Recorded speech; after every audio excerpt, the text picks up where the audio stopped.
j'espère que vous allez bien. Aujourd'hui je vous retrouve avec une vidéo un peu différente de celle que je fais d'habitude. Je vais vous parler des séries shoujo qui vont sortir durant cette année 2017 et comme je tourne cette vidéo mi-février, d'autres séries se seront peut-être rajoutées entre temps, enfin bref, mais là pour le moment, 6 séries, enfin séries entre guillemets même, à vous présenter. Et comme vous le savez, je vous l'ai répété dans plusieurs vidéos, je vais finir en fait pratiquement toutes mes séries cette année normalement. Donc voilà, je me penche un petit peu plus sur les nouveautés pour savoir en fait lesquelles vont vraiment m'intéresser et lesquelles je vais m'acheter ou pas. Donc on va commencer tout de suite, ça va être assez court je pense. Pour certaines séries, peut-être que je n'aurai pas la version française, enfin la couverture tout du moins. Donc j'essaierai de vous mettre la couverture VO. Mais souvent l'éditeur français garde la même couverture que la VO, il y a juste le titre qui change. Donc on va commencer tout de suite avec le premier titre qui est Cœur de Hérisson, donc qui sortira le 1er mars de Inachi Nao, donc qui s'appelle Koisuru Harinezumi en version VO. Enfin j'avais commencé à le lire et en fait voilà, le chara design me plaît énormément et c'est une série qui comporte seulement 5 tomes, elle est terminée au Japon et tous les tomes donc vont sortir aux éditions Kazé et ils sont tous déjà préparés, enfin je veux dire ils ont tous déjà une date de publication en France. Donc la dernière, je crois, le dernier tome doit sortir en fin d'année, vers octobre-novembre, quelque chose comme ça, je me rappelle plus exactement. Voilà, donc ça raconte l'histoire de Ozuki qui est un garçon qui est plutôt bagarreur et qui a l'air méchant. Sauf que qui est une jeune fille gentille et qui est vraiment amie avec tout le monde, et ben elle va commencer à le côtoyer, elle va se rendre compte qu'il est peut-être pas si bagarreur que ça ou si méchant. Et ça m'intéresse vraiment beaucoup, donc je pense me la procurer. Ensuite, il y a Moving Forward, donc, qui est Haru Ito.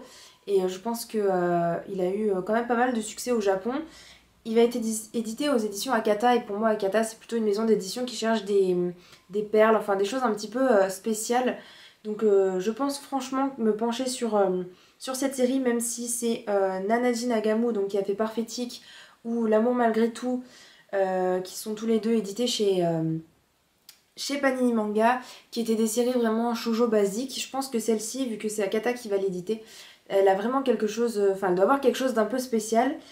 Kuko c'est une fille qui a vraiment une douleur intérieure et elle essaye de cacher ça à tout le monde. À côté de ça, elle a un blog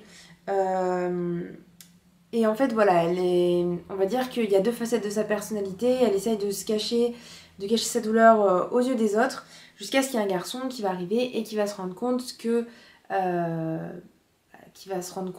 qu'elle a des problèmes entre guillemets, enfin bref, vous voyez un petit peu le topo, ça va pas franchement être la grande joie, tout ça je pense, donc voilà, je pense que ça va être plutôt sympa celui-ci, un petit peu différent des autres mangas de cet auteur.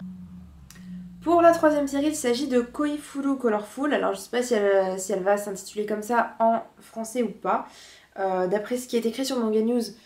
Pour l'instant, elle est intitulée comme ça, mais je ne sais pas si ça va rester comme ça ou pas. Donc c'est la nouvelle série de Ai Minase. Le titre Inséparable vient de se terminer en 12 tomes, je vous ai fait une vidéo review. Et j'avais lu aussi l'autre série de cet auteur qui était parue aussi chez Panini. Celle-ci va aussi paraître chez Panini d'ailleurs.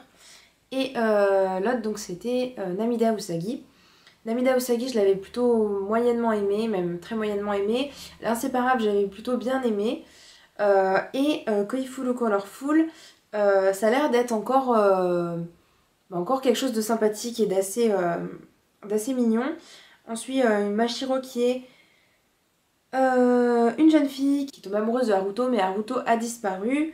Et en fait, elle va le croiser à Tokyo, alors qu'elle ne s'y attendait pas du tout. Elle le reconnaît, mais lui ne la reconnaît pas. Et il fait comme s'il ne la connaissait pas. C'est pas quelque chose d'extraordinaire et c'est quelque chose qui est assez récurrent dans les shoujo.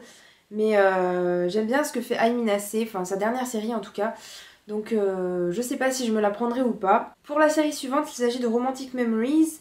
Donc le tome 1 sortira le 26 avril de Oshimori Yukimo aux éditions Soleil. Alors c'est une série qui est terminée en 4 tomes. Donc assez courte. Là c'est aussi un shoujo assez banal. On suit Sora qui est une jeune fille qui a l'air vraiment pétillante, pleine de vie, tout ça. Et en fait, elle, c'est vraiment l'amitié qui est important à ses yeux. Et en fait elle s'en fiche un peu de l'amour jusqu'à ce qu'en fait elle se rende compte que son meilleur ami Hachi, elle commence à avoir un petit peu des sentiments pour lui. Et voilà, forcément ça va certainement déboucher sur une histoire d'amour entre deux. Ensuite une autre série qui est Short Love Stories. Donc en fait il y aura 2 tomes et en fait c'est une compilation de one shot, donc c'est pas vraiment une série. Et celle-là me tente vraiment beaucoup parce que c'est une compilation de one shot d'auteurs différents qui sont vraiment des auteurs à succès.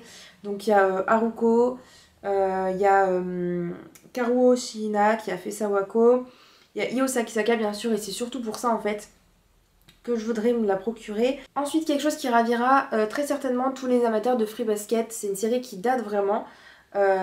C'est donc la suite de Free Basket, donc qui s'appellera Fruits Basket Another, je vais y arriver. Donc le premier tome sortira le 6 septembre, donc on a quand même pas mal de temps. Donc pour rappel, Free Basket, son auteur c'est Takaya Natsuki, pour ceux qui ne le sauraient pas. Ça sera disponible aux éditions Delcourt Tonkam comme la série d'origine. Donc dans cette nouvelle série, on va suivre une autre héroïne qui sera dans le même lycée que y avait les personnages de Free Basket avant. Alors on n'en sait pas beaucoup, enfin j'ai pas trouvé énormément de choses à propos de cette suite. Et je vous dis à bientôt dans une prochaine vidéo. Ciao ciao! Je crois que je vais l'enlever. Bon voilà, c'est déjà tout pour cette vidéo. Je vous ai présenté les quelques séries qui étaient prévues pour 2017. Je pense qu'il y en aura certainement d'autres. Je sais pas si je ferai une vidéo update de ça ou pas. En tout cas, merci d'avoir regardé jusqu'au bout. Et je vous dis à bientôt dans une prochaine vidéo. Ciao ciao!